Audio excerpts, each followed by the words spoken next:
here today with Davide, and this is your first Innovator Summit? That is correct, Jim. And you're pretty excited about what you have brought, and you have an example of it here. Yeah, Jim, I thought we would make it more fun just to actually show and tell what the technology looks like, right? So first of all, what got you thinking about something like this? Sure. So I'm former Microsoft, spent over 20 years with the company, joined as an intern and left the company as a partner level executive a few years ago. Okay. At that time, it was very clear to us that the medical device industry was plagued by adherence and compliance issues. People don't use medical devices. They're perceived as a stigma. People don't want to be seen wearing one.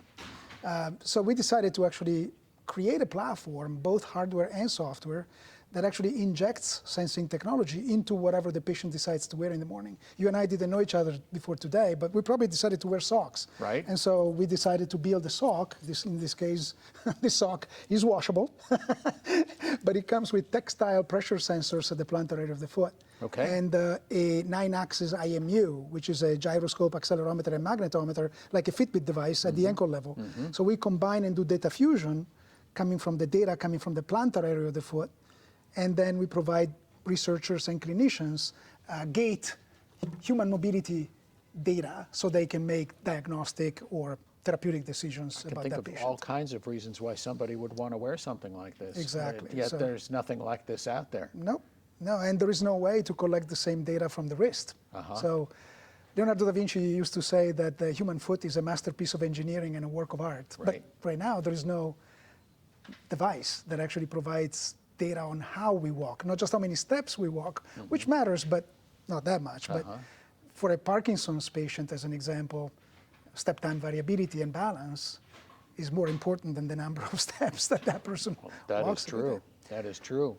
So this is So the same hardware technology, Jim, which we call Sensoria Core, that we have on the sock is now applied to a knee brace. So think of, I'm sure you know people that actually have gone through total knee replacement or ACL reconstruction. The clinical, in general, the physical therapists gives us a faded Xerox copy of the exercises.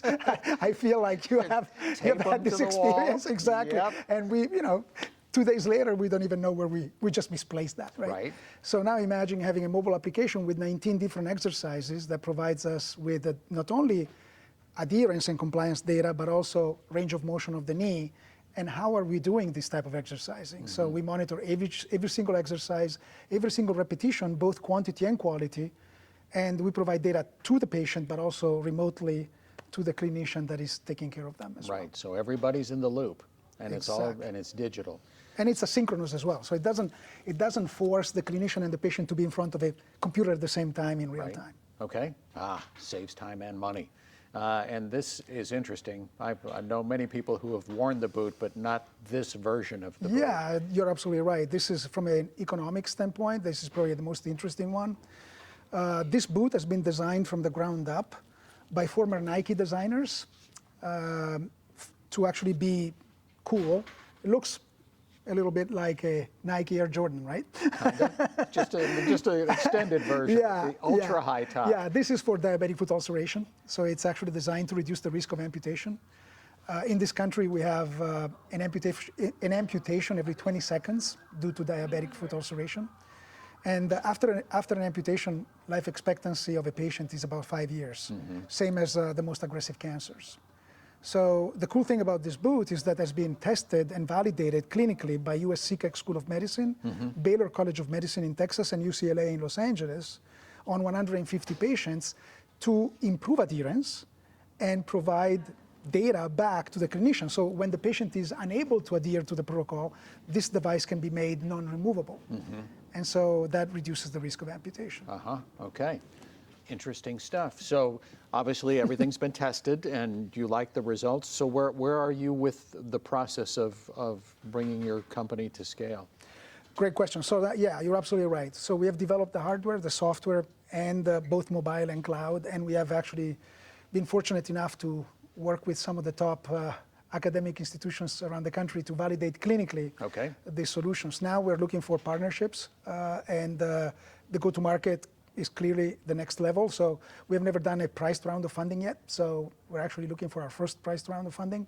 But even more importantly for us is working with the right providers and payers to actually reduce cost and improve outcomes. Everybody complains about the fact that healthcare is broken, but what are we doing about it? Right.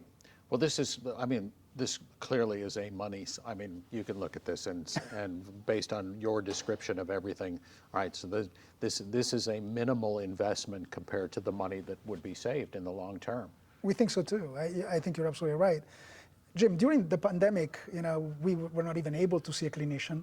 And then after the pandemic, we forget, almost 22,000 physical therapists resigned.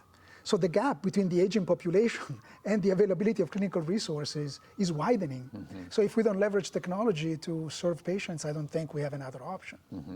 This is the best part of this job. Absolutely. Is to hear about things like this that are actually kind of simple in their approach. Yeah, it's not rocket science. But yet generating reams of benefits for thousands of people. You're exactly right. We've been hiding behind the finger of what's missing, what we don't have, in order to solve a problem. Technology is here right now. Yes, it is.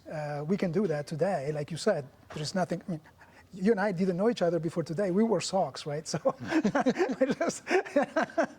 we don't need to. I mean, the behavioral aspect of asking a patient to do something different is also huge, right? So we decided to actually inject the technology into whatever the patient is using, a knee brace, a sock, a t-shirt, a boot, and collect biometric data from that device, and hopefully help people, do better. This is remarkable. Well, good luck with your venture.